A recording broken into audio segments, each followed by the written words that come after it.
Muito da história da África tem sido perdido. É uma terra de reinos esquecidos.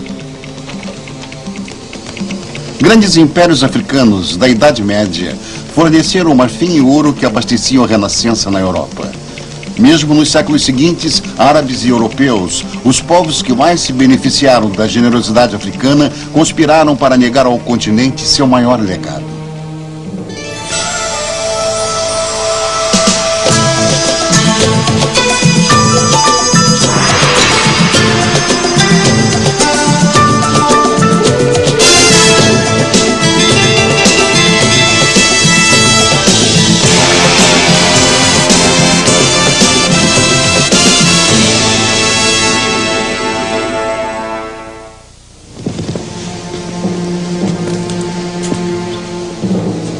Exploradores brancos se recusavam a acreditar que negros africanos fossem capazes de qualquer coisa, além de cabanas de barro e crenças pagãs. Para justificar a exploração do continente negro, exploradores brancos reivindicam as civilizações perdidas da África para ancestrais brancos. O cientista político Ali Masrui diz que há uma ideia profundamente enraizada no mundo ocidental de que os africanos são um povo sem história. Mesmo o grande professor de história moderna, na época em que ele era estudante na Universidade de Oxford, poderia fazer uma conferência no Reino Unido e dizer: talvez no futuro tenhamos a história africana. Mas no momento não há nada.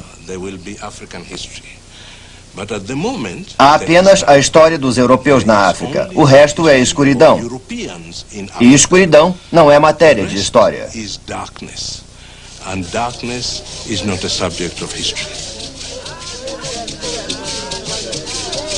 As grandes civilizações africanas contam com a tradição de passar oralmente suas antigas lendas sobre chefes poderosos e conflitos tribais. Uma geração após outra ouviu essas histórias, mas gradualmente as lembranças enfraqueceram.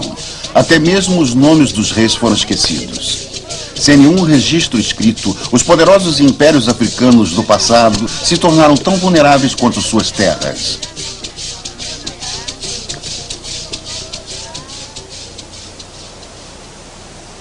Há 800 anos atrás, este território acidentado perto da fronteira sul-africana com o Zimbábue era o território de um destes reinos.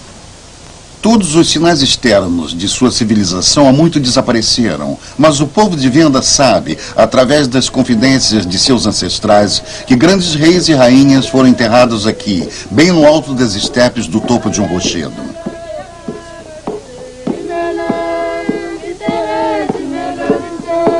Um cemitério foi criado com milhares de toneladas de solo trazido para cá para cobrir a rocha nua do topo do rochedo. Cada corpo era adornado com tesouros de ouro antes das sepulturas reais serem seladas.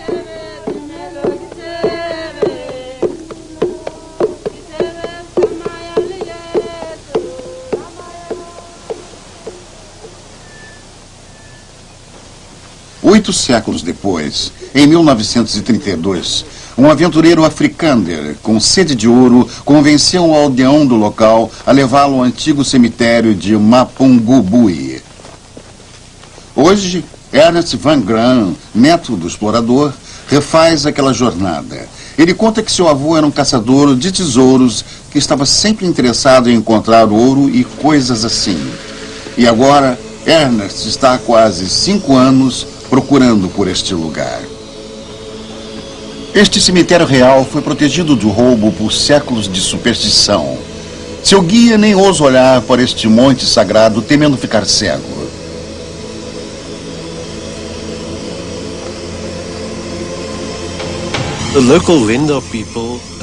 Van Graan diz que o povo de Venda chama esta montanha de Mapungubwe, a montanha do chacal.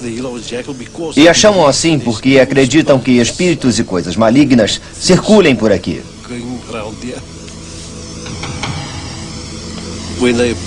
Quando os guias se aproximaram da montanha, viram que ela era bem vertical e parecia ser impossível chegar ao topo. Mas encontraram esta passagem secreta bem atrás dele.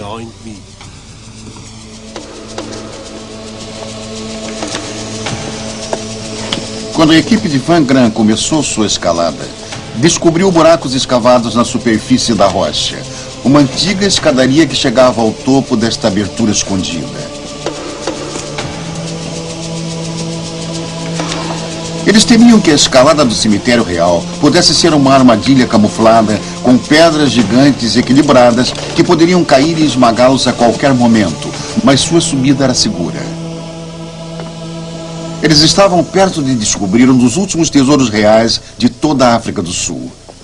Normalmente, o destino dos objetos de ouro era a fundição, um capítulo importante na história africana que teria sido condenado. E de princípio, esta era a intenção da equipe. Felizmente, no último momento, Van Gran Jr. sofreu uma crise de consciência. Entre seus achados estavam um cetro dourado e um rinoceronte de ouro. Pequenos tesouros, se compararmos aos de Tutankhamon, mas eles eram uns poucos e preciosos elos com um passado há muito esquecido.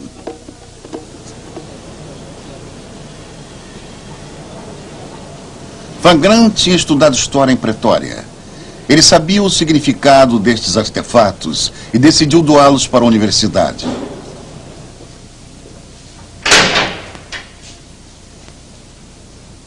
Embora resgatados, estes tesouros permanecem escondidos do público, trancados nos cofres do Departamento de Arqueologia.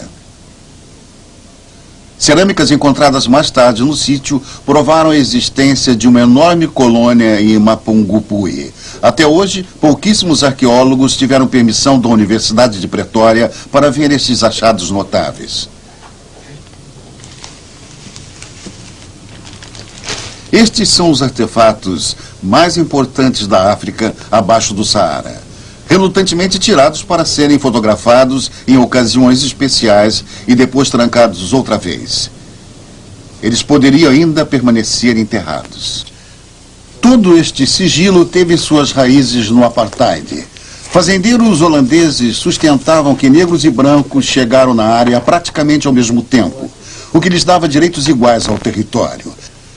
Quando a técnica do carbono radioativo datou Mapungubwe em mais ou menos 1200 depois de Cristo, os brancos sul-africanos ficaram atônitos. Se recusavam a acreditar que os negros tivessem chegado na região mais de 400 anos antes do primeiro colonizador branco. Os cientistas africanos testaram e retestaram Mapungubwe, fazendo com que este fosse o sítio mais datado pelo carbono radioativo de toda a África do Sul. E o resultado era sempre o mesmo, 1200 depois de Cristo. Ele diz que com tantos fazendeiros brancos na África do Sul, muitos dos seus argumentos permaneceram na proposição de que grande parte desta terra estava, em todo caso, acessível para o povo africano. Os brancos perguntam, o que quer dizer contudo pertence à África? Nós chegamos quase ao mesmo tempo que os africanos, e assim eles não têm mais direitos do que nós. Nós temos tantos direitos quanto eles. Mas se respondermos a eles, os negros estavam aqui centenas de anos antes de vocês, vamos enfraquecer alguns de seus direitos básicos a uma posição especial na África do Sul.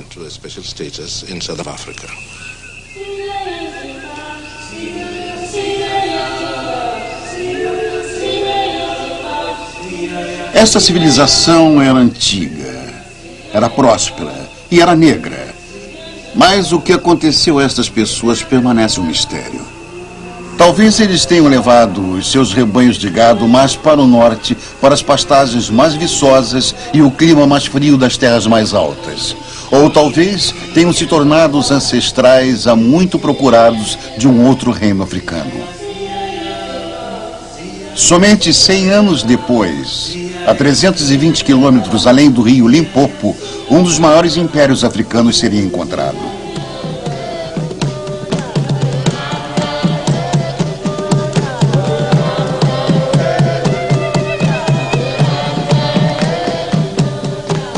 Enquanto a Europa estava na Idade Média, a África do Sul era dominada pelo reino do Grande Zimbabue.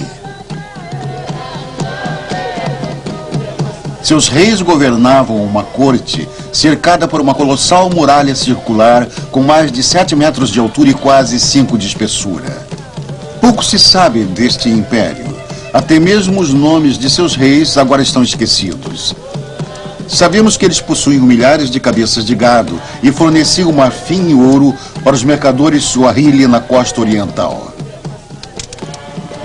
o primeiro elo na rede de comércio da África com o mundo.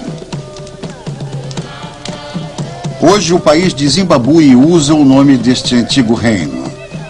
Zimbabue significa a grande casa de pedras. Até recentemente, sua história verdadeira era rejeitada pelo povo branco. Eles estavam convencidos que os africanos negros não podiam ter criado estas estruturas monumentais.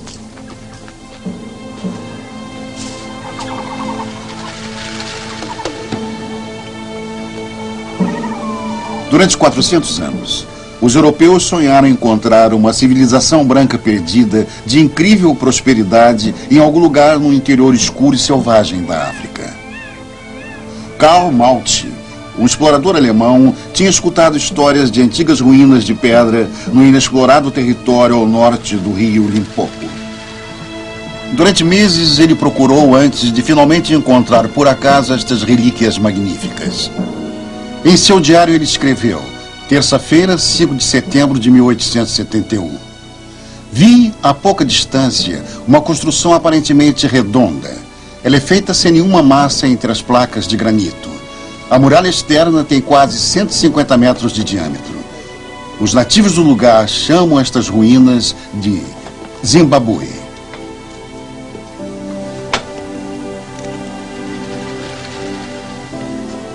Maltz foi dominado pelo esplendor e a sofisticação destas ruínas.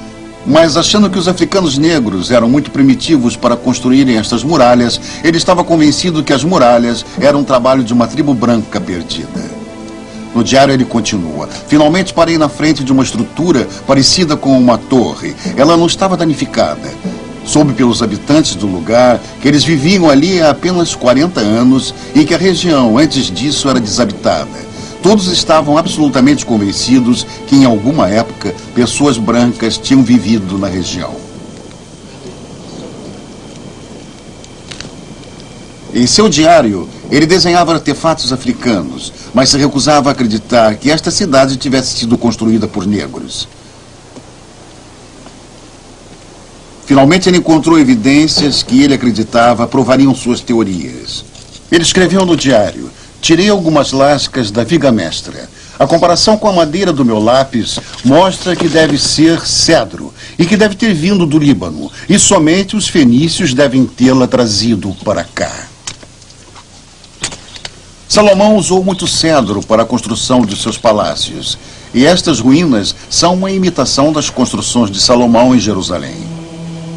A grande mulher que construiu a cerca não poderia ser outra senão a rainha de Sabá.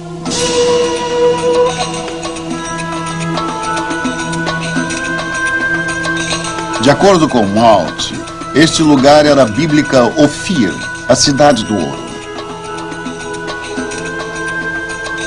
A história da rainha de Sabá foi contada primeiro na Bíblia, carregada com preciosos presentes de ouro e pedras. Esta mítica rainha branca visita o rei Salomão em Jerusalém. Dizem que ela era sedutora, com um corpo sensual sob seus trajes sedosos. Ela deu ao rei tudo que ele desejava. Karl Maltz concluiu que a rainha de Sabá deve ter sido a rainha do grande Zimbabue. E este lugar, seu palácio. As teorias racistas de Maltz foram rapidamente aproveitadas como uma propaganda valiosa pelos colonizadores brancos que visavam expandir o Império Britânico. Qualquer prova de que os brancos tinham estado aqui em tempos bíblicos ajudaria a justificar sua nova exploração da região.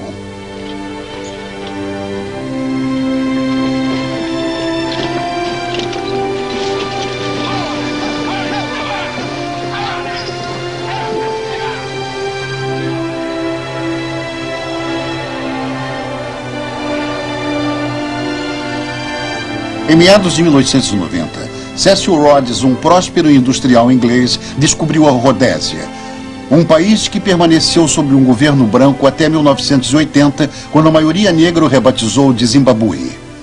Rhodes escavou por ele mesmo milhares de quilômetros de uma terra rica em diamantes e ouro, inclusive as ruínas do grande Zimbabue. Alegando que era um palácio fenício, ele supervisionou uma orgia de pilhagens que tirou dessas ruínas seus artefatos mais preciosos. O arqueólogo Peter Garland diz que a maior tragédia do Grande Zimbabue é que aqui foi feito um intenso trabalho de escavação, na firme convicção de que no fundo de todos estes escombros estava a chave do mistério, os fenícios, quem quer que tenha construído. E é claro que quando terminaram de desobstruir e chegaram ao fundo, eles tinham destruído todas as evidências de todas as moradias humanas que efetivamente condiziam com estas paredes.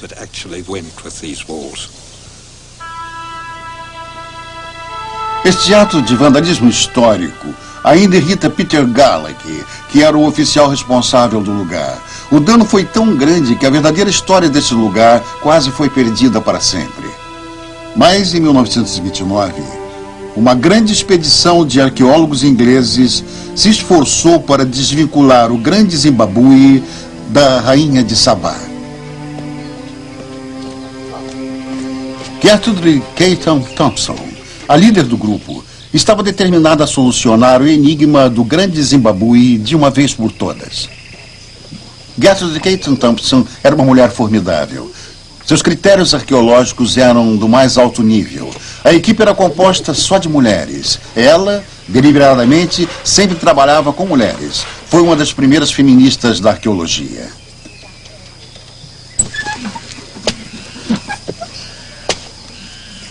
Depois de semanas de escavações, a equipe ainda não tinha material suficiente para datar o sítio. Abatidas, elas procuraram uma outra área que valesse a pena explorar. Keaton Thompson precisava localizar ruínas ainda não pilhadas. Como exploradora determinada, ela convenceu um amigo a lhe emprestar um avião.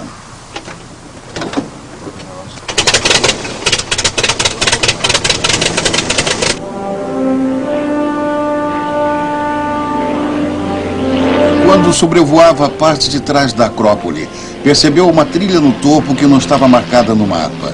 Ela estava encoberta pela vegetação e levava um novo conjunto de muros de pedra.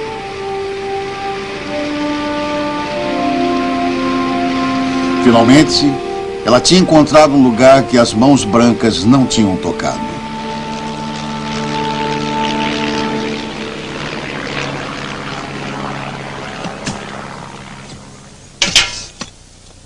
O trabalho começou no dia seguinte.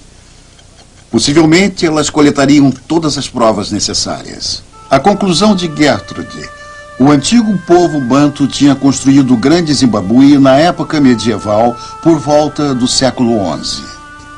Mas seu relatório não foi bem aceito entre os rhodesianos brancos.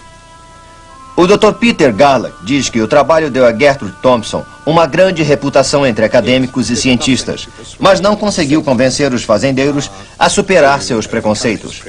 O fazendeiro, assim como todos os fazendeiros coloniais, conhecia o nativo. Sabia que ele não poderia ter feito isso. Sabia que ele era um selvagem e que nada que alguém pudesse fazer, seja Thompson ou outros nos anos 50 depois dela, iria convencer pessoas com preconceitos raciais tão fortes de que o Grande Zimbabue não tinha vindo de fora.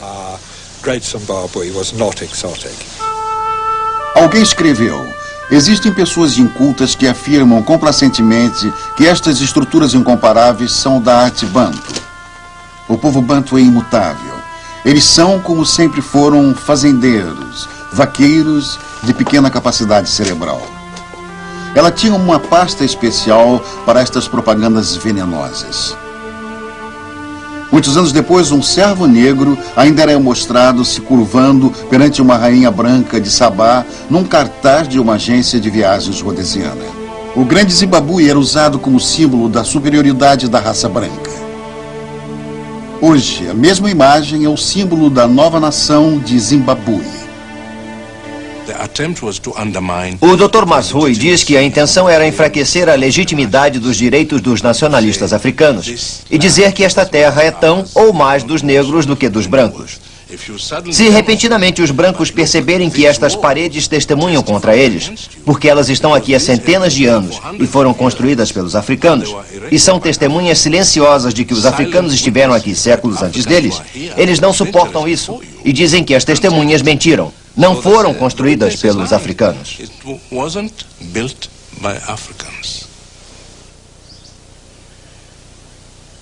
Durante séculos, o grande Zimbábue esteve sujeito a uma história inteiramente fictícia. Mas como era realmente este grande reino africano?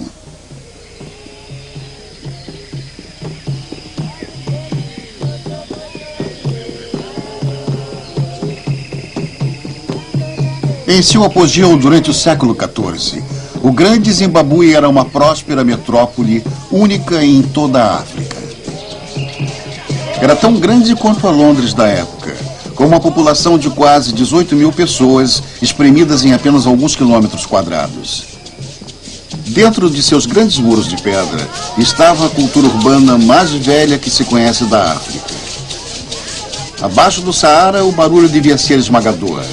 A fumaça de centenas de fogueiras para cozinhar devia escurecer o céu.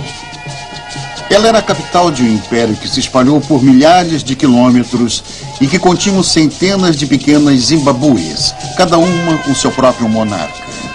Na grande Zimbábue, a influência de um rei continuava até mesmo depois de sua morte. Os espíritos dos ancestrais permaneciam numa presença contínua, ambos como poderosos regentes e conselheiros espirituais. Hoje, o povo de Shona acha que é descendente do povo que construiu o grande Zimbábue. Na moderna cultura Shona, os espíritos dos ancestrais ainda se comunicam regularmente através de uma cerimônia apresentada por um médium, numa caverna sob as ruínas da Acrópole. O Sr. Mudeng diz que os Shona são um povo muito religioso, que acredita firmemente que seus ancestrais não estão mortos e partiram para sempre, mas que estão vivos e através de seus médios podem puni-los, perdoá-los e orar por eles. E, consequentemente, se alguém não seguir o que eles dizem, este alguém cairá em desgraça.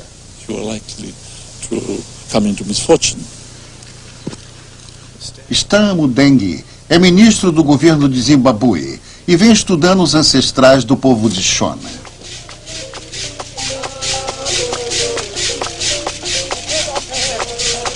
Ele concluiu que geralmente os espíritos dos governantes mortos eram os espíritos mais poderosos nas questões de Estado. E estes espíritos incorporam os médiuns, e eles, com todo respeito, trazem o imperador de volta à forma humana.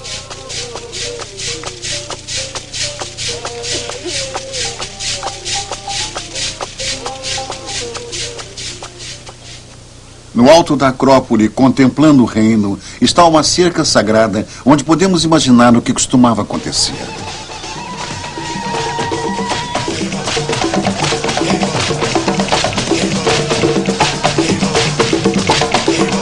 Durante as épocas conturbadas, o rei viria aqui render homenagens aos seus ancestrais e pedir orientação através de seu médium. O médium entraria em transe e seria possuído pelo espírito de um monarca morto há muito tempo.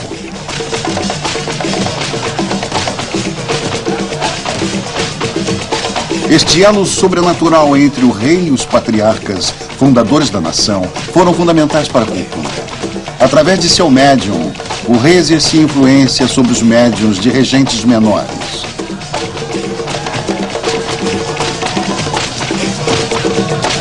Além da força militar, ele exercia um poderoso controle espiritual sobre qualquer um que o desafiasse.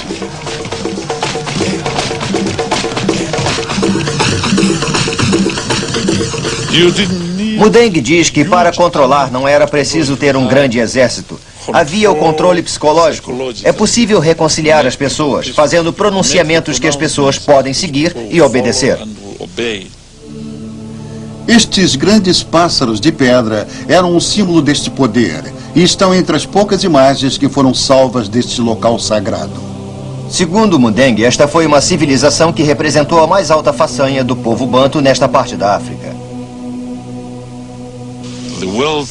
A fortuna que eles acumularam permitiu a construção de estruturas enormes, como estas aqui em Zimbábue, especialmente no vale onde sua arrogância absoluta e sua ostentação aparecem.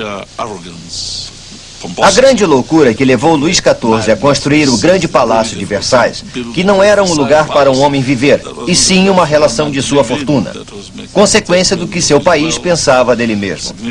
E a mesma loucura atingiu o povo daqui quando construiu estas magníficas e enormes estruturas de pedra, que agora admiramos.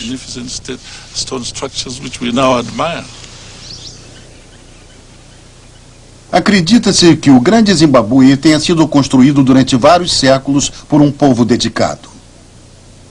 1 milhão de blocos de pedra foram formados para construir a parede externa. Cada súdito pagava tributo ao chefe com 7 dias de trabalho a cada mês. Não era um trabalho escravo. Eles construíram este monumento para honrar seu rei mantenedor. Os construtores originais desses muros vinham para pedreiras de granito como esta. Hoje eles ainda extraem os blocos da mesma maneira que tem sido feita há séculos para reparar os muros quebrados de seus ancestrais. A rocha de granito se quebra em lâminas finas quando é aquecido com fogo e recebe água ao longo das linhas defeituosas. Depois começa o lento processo de quebrar e modelar as rochas para os muros secos de pedras. Embora seja fácil entender como eles construíram estes muros, por que eles construíram é assunto de um intenso debate. A grande cerca seria uma fortaleza ou um palácio? A estreita passagem entre estas paredes em forma de torre tem gerado teorias lúgubres. Muitos acreditam que elas impediam os homens de espionarem durante as cerimônias de iniciação feminina. A maioria acha que era simplesmente para manter uma privacidade absoluta para a Casa Real. Mas ainda permanece o enigma da gigantesca torre em forma de cone. O Dr. Garland diz que as primeiras investigações vitorianas a encaravam como um símbolo sexual, como se fosse um pênis de pedra. Isto apareceu em várias ocasiões subsequentes, mas não há nenhuma evidência, tanto em sua forma como em sua decoração, que sugira isso. Existem tradições desconexas que sugerem que as representações na pedra sejam os grandes depósitos para grãos feitos de argila, nos quais o alimento principal era estocado. E isso tem alguma relação com o rei, que era o fornecedor do alimento de seu povo. Os recursos para esta vasta construção no século XIV exigiam uma economia crescente. E a fonte desta fortuna foi o gado.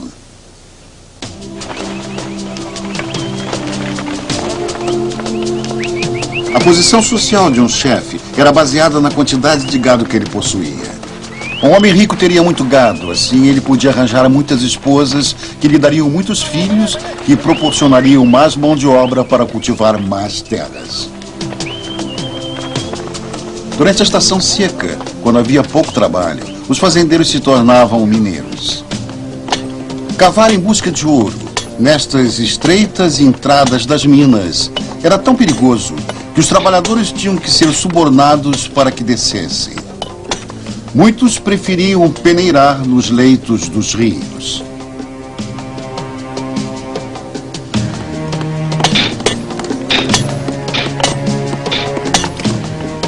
O ouro era monopólio do rei.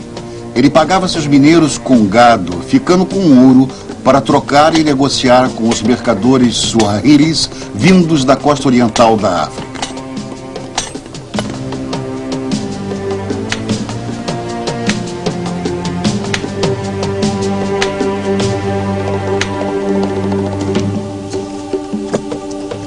No auge do poder, os governantes do Grande Zimbábue controlavam o fluxo de ouro e marfim para os portos comerciais da África Oriental. E esse comércio estimularia a construção de algumas das cidades mais magníficas do mundo antigo.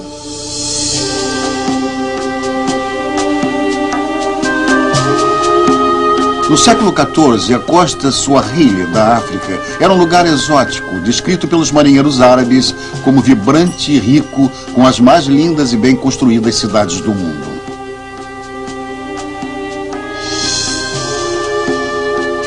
Este era o palácio das lendárias aventuras de Simba e das Mil e Uma Noites. Tapetes persas eram trocadas por marfim africano e a porcelana trocada por ouro.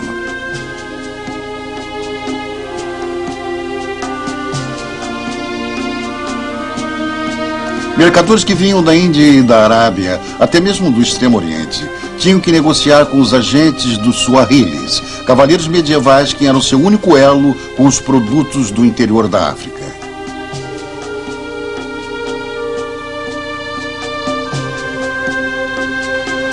Os Suahilis construíam e pilotavam seus barcos de um mastro e navegavam nos traiçoeiros canais em direção aos muitos portos comerciais. Controlando o mar, eles mantinham um firme controle sobre todo o comércio da região.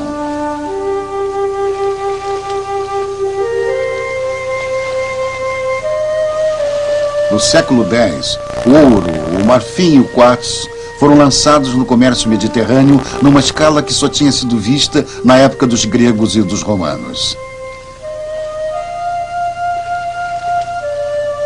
Esta costa próspera tinha cidades e portos espalhados por quase 3.000 quilômetros dos atuais Somália e Moçambique.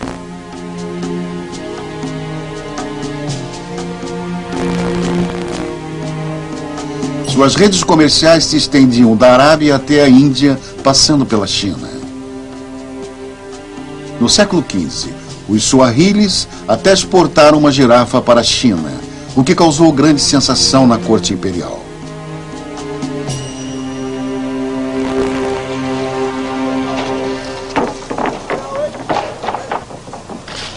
Este amplo contato com outras culturas produziu uma sociedade cosmopolita influenciada tanto pelas tradições árabes como pelas indianas.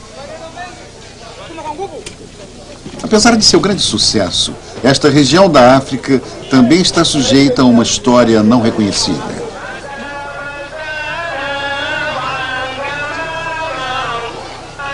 A confusão pode estar relacionada com os primeiros comerciantes árabes e a introdução do islamismo. Os Suahilis adotaram o islamismo há 1000 anos atrás. Este código religioso comunitário ajudou a criar uma confiança mútua nos acordos comerciais. O sinal para a oração reuniria os comerciantes árabes e os mercadores africanos. Eles teriam se lavado em cisternas como estas e depois entrado em mesquitas tão grandes como as catedrais medievais da Europa. Mas o mistério é: quem construiu estas cidades fantásticas, árabes ou africanos?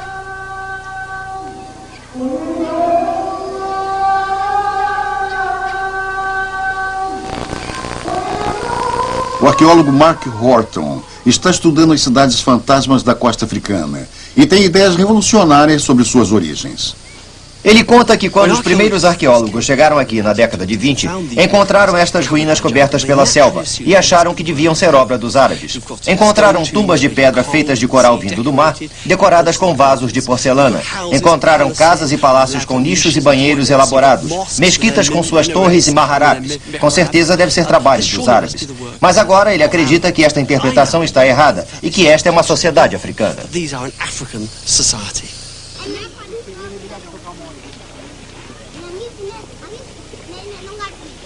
A matéria-prima para estas cidades era extraída dos depósitos de coral. Até recentemente se acreditou que os colonizadores árabes usassem escravos africanos para construir suas mesquitas e palácios. Mais uma vez, muitos acharam difícil imaginar os africanos edificando construções permanentes. Agora se considera que os Suahilis tinham desempenhado um papel bem mais ativo na criação deste império comercial, e que os ricos mercadores que construíram estas cidades de coral eram africanos e não árabes. É uma história complicada para se esclarecer. No século XVIII, muito depois destas cidades costeiras terem começado a declinar, a costa oriental da África foi efetivamente governada por sultões árabes vindos da ilha de Zanzibar. Para manter seus direitos territoriais, eles insistiam que os africanos eram meros espectadores no desenvolvimento da civilização Swahili. Durante 10 anos, Mark Horton esteve ajudando os Swahilis a reescreverem sua história e reivindicar sua herança legítima. Para Horton, esta construção abandonada é um testamento à deslealdade com o povo Swahili. Ela é chamada a Casa das Maravilhas. Mark diz que esta enorme construção representa a última humilhação dos Suahilis. Foi presente da Inglaterra ao sultão árabe de Zanzibar no ano de 1880. Os ingleses queriam escavar grandes áreas na África Oriental, mas os Suahilis estavam no caminho. Eles eram um povo que vivia na região há milhares de anos. Os ingleses acharam que os Suahilis não tinham história alguma. Era simplesmente uma história árabe. E dando esta construção para o sultão árabe de Zanzibar, era possível criar um mito inteiramente novo sobre a história da África Oriental. E é por isso que passamos tanto tempo sem ter ideia de quem foram os Suahilis.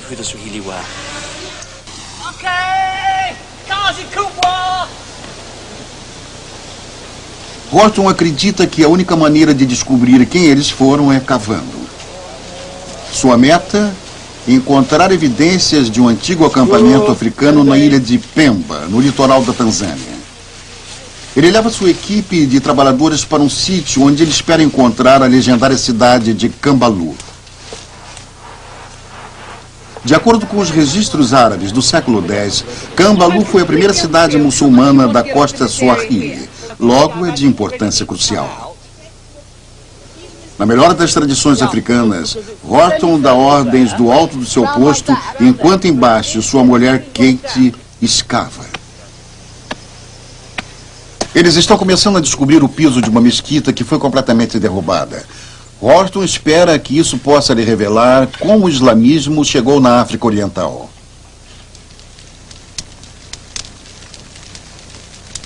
Uma antiga lenda árabe dá uma explicação.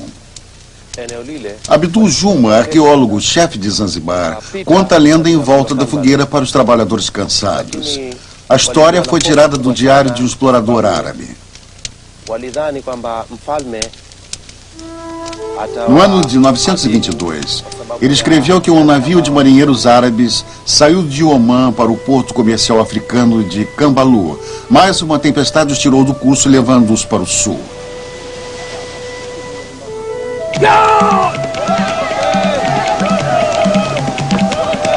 Como o povo desta costa era descrito como canibal, os marinheiros temiam por suas vidas.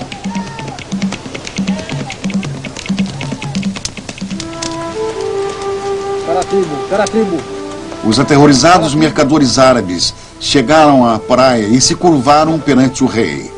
Felizmente, ele parecia mais interessado em negociar do que comer. Ele estava encantado com suas joias. Eles trocaram presentes e os marinheiros tiveram uma boa razão para louvar Alá. Quando chegou a hora de partir, convidaram o rei para ir a bordo para se despedirem. O capitão árabe teve um pensamento perverso. No mercado de escravos de Omã, este rei africano alcançaria 30 dinares. Ele deu ordem de zarpar. E quando chegaram a Omã, o rei foi vendido como escravo.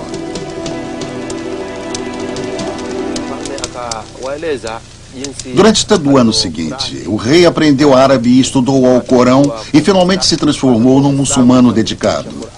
Então, um dia, ele fugiu de seu amo e andou milhares de quilômetros de volta à sua aldeia.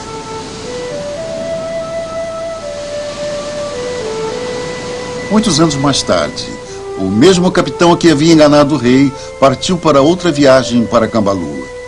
Mais uma vez, seu navio foi jogado para o sul e mais uma vez se encontraram na terra de Zanche. Os mercadores árabes se espantaram ao ver o rei que anos antes eles tinham vendido e imploraram misericórdia. O rei então disse: "Vão traidores, se eu os perdoo, é porque através de mim vocês trouxeram o islamismo para o meu povo. E no futuro, quando os muçulmanos chegarem aqui, nós os trataremos como irmãos." Desta vez, o rei não os viu partir.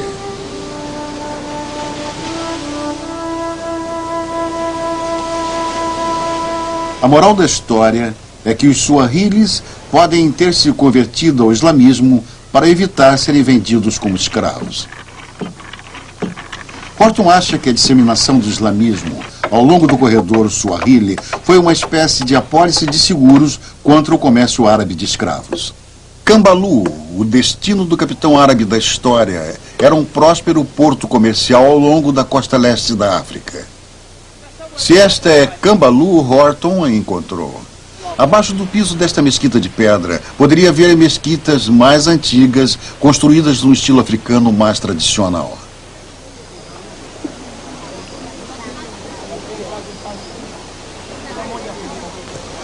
Nesta praia, a aldeia de pesca temporária, existe uma mesquita de madeira. Os suahilis só vivem aqui durante a estação de pesca, da mesma maneira que têm feito há milhares de anos. Eles sempre constroem uma mesquita, provavelmente semelhante às primeiras mesquitas suahilis.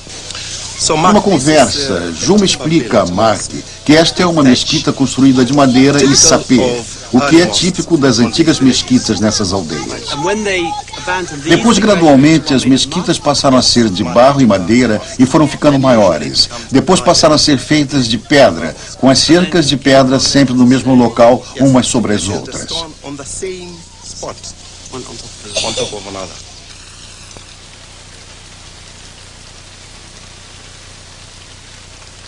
A forte chuva tropical causa uma paralisação na escavação.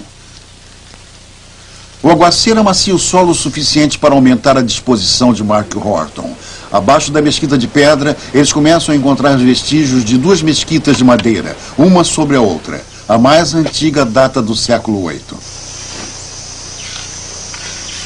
Mark diz que este lugar provavelmente é Cambalu, já que evidências históricas nos dizem que Cambalu foi o primeiro lugar na costa africana oriental a ter muçulmanos. Talvez seja esta a primeira estrutura e ele esteja ajoelhado bem no lugar em que os muçulmanos chegaram à África Oriental.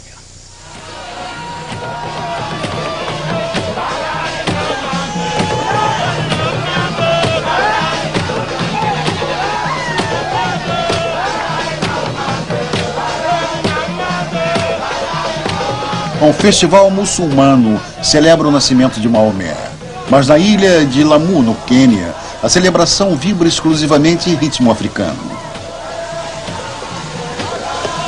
A corrida de barcos entre as tribos contorna o arquipélago e move-se ao longo do ancoradouro. O islamismo pode ter vindo da Arábia, mas esta é uma celebração suahili, numa cidade suahili. Mesmo assim, muitos suahilis continuam a acreditar que as bases de sua civilização são árabes. O Dr. Masrui diz que um pouco da confusão era auto-perpetrada, no sentido de que muitos muçulmanos entre o povo suahili preferiam se identificar com os termos árabes, assim aumentando as tendências racistas dos estrangeiros, que queriam negar os créditos africanos de qualquer jeito. Sendo assim, estes muçulmanos tinham razões quase religiosas para serem árabes. E os observadores ocidentais tinham razões racistas para equiparar os árabes à civilização suahili. E as duas formas de razões convergiram para criar a confusão.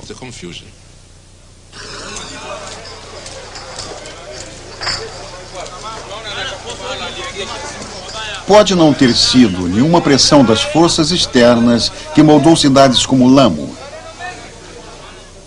O intrincado entalhe na madeira das portas é um aspecto típico dos suahilis.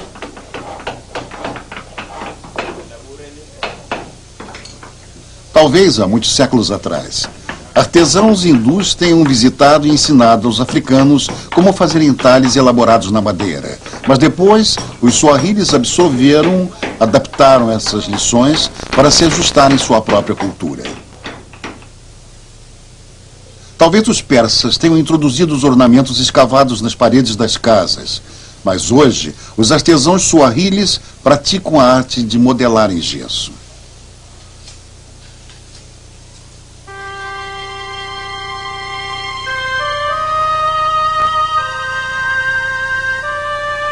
Há 6 séculos atrás, os mercadores africanos ricos construíram vilas decoradas pelos melhores artesãos. Lamu era tão sofisticada quanto a Veneza medieval. Estas casas opulentas foram construídas com base no comércio árabe e indiano. Hoje, grande parte desse comércio acabou. A economia depende da vinda do turismo. Mas a cidade provavelmente parece muito com o que sempre foi. As ruas alvoroçadas com o tráfego de burros, porque são muito estreitas para os carros. E os originais canais de esgoto serpenteando através dos becos. O labirinto de ruas de Lamo é refletido em muitas cidades fantasmas ao longo da costa africana oriental. Durante o século XVI, centenas dessas cidades foram arruinadas. Não está claro porque o florescente comércio chegou ao fim. Todos se beneficiavam com o comércio. Os cavadores de ouro do interior, os revendedores suahilis, os marinheiros, os mercadores e até mesmo os consumidores do mundo medieval, desde a Europa até a China. Talvez a riqueza das famílias de mercadores rivais tinham diminuído de geração para geração. Assim como hoje, as dinastias unidas crescem e fracassam. Talvez a peste bubônica tenha causado uma recessão mundial e a procura por produtos africanos tenha caído. Foi o final de uma gloriosa época para os reinos do Grande Zimbabue e da costa Suahili. Pelo final do século XVI, as construções permaneceriam esquecidas, mas sua herança cultural sofreria um destino ainda pior. O Dr. Masrui diz que todas as sociedades decidem o que desejam que seja lembrado. Mas somente os africanos tiveram a história de sua origem negada por tanto tempo. Mas lembrem-se, é aqui que nossa espécie começa a apresentar evidências. É onde os primeiros humanos andaram na Terra. Então, o primeiro habitat da espécie humana parece ter sido o último propriamente entendido. Estamos pagando um preço por não entendermos isso.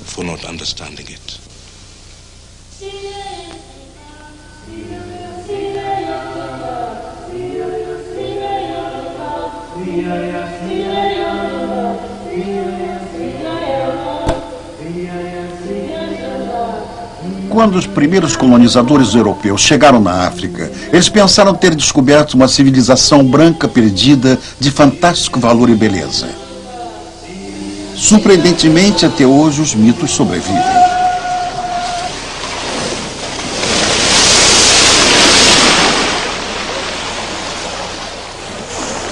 Esta é a cidade perdida da África do Sul.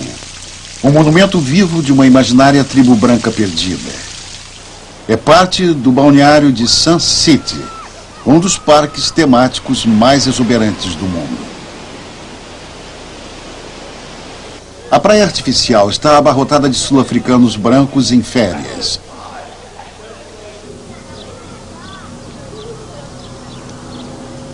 A mão de obra de muitos milhares de sul-africanos negros mantém vivo o sonho da tribo branca perdida. Todas as noites, eles voltam para as suas cidades de choupanas, discretamente escondidas atrás das montanhas. Talvez nos próximos séculos, quando os futuros arqueólogos descobrirem estas ruínas, as identifiquem como indícios de uma tribo branca perdida da África. Talvez somente nesta época eles estarão certos.